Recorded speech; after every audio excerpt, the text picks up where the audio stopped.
Hello everyone, আসসালামু আলাইকুম। কেমন আছেন সবাই?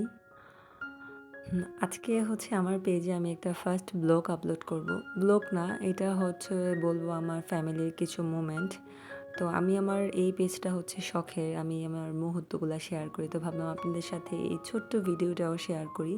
এটা ছিল ঈদের ৩ দিন পরে মনে হয়, অনেক আগের ব্লগ, বোরিং হবেন না।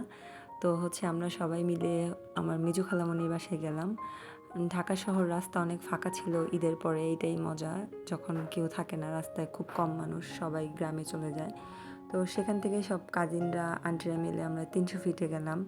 তো ৩০০ ফিটে লিটারলি হাঁসের মাংস, মিষ্টি, কিন্তু যতটা না হাইপটা আমরা শুনি দেখি ভিডিওতে, আমার কাছে অতটা ভালো লাগেনি। যদি 10 থেকে দিই আউট অফ 5 এরকম। মানে হয় না এক জায়গায় একটা খাবার আছে গেলে খাওয়া যাবে এরকম, কিন্তু আমার কাছে হাইপড এমন কিছুই লাগে নাই। যাই হোক, ফ্যামিলি সবার সাথে গিয়েছি, এটাই সবচেয়ে বড় কথা। তারপর হচ্ছে এখানে আমরা সব কিছু একটু একটু করে ট্রাই করছিলাম। তারপর রাতে বাসায় ফিরলাম। এটা হচ্ছে এর পরের দিনের ক্লিপ, আমার আন্টির ছোট্ট বাগান, আমার আন্টি এবং আমার কাজিনের, এবং খুব সুন্দর সেদিন হাজারি গোলাপ ফুটেছিল। তো আমি ছোটো ছোটো কিছু ক্লিপ নিয়েছিলাম, ফুলগুলো এত সুন্দর মাশাল্লাহ। তারপর হচ্ছে আমার কাজিন আমাকে অনেক সুন্দর করে 1 কাপ চা করে দেয়, সেই ক্লিপটা আসলে নেওয়া হয়নি। চাটা অনেক মজার ছিল।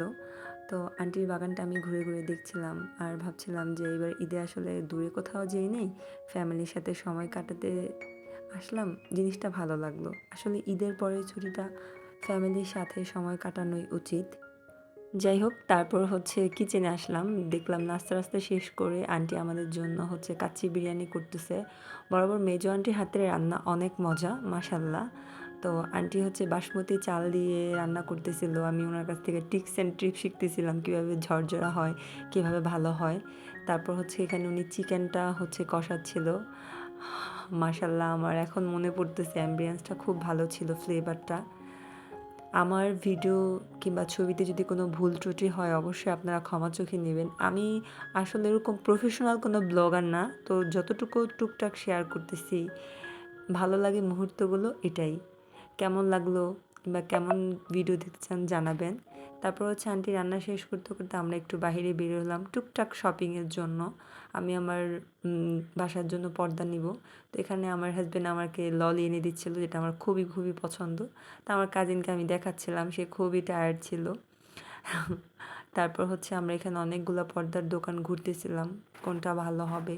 তো এখান থেকে একটা নিয়েছি। তারপর হচ্ছে এটা হচ্ছে ওই দিনের সন্ধ্যায় আমরা ওইখানে মোমো মেলা একটা দোকানে ভালো ডোরি ফিশ মোমো এগুলো পাওয়া, যেটা খেলাম। তারপর দুজনে আইসক্রিমটা ট্রাই করলাম।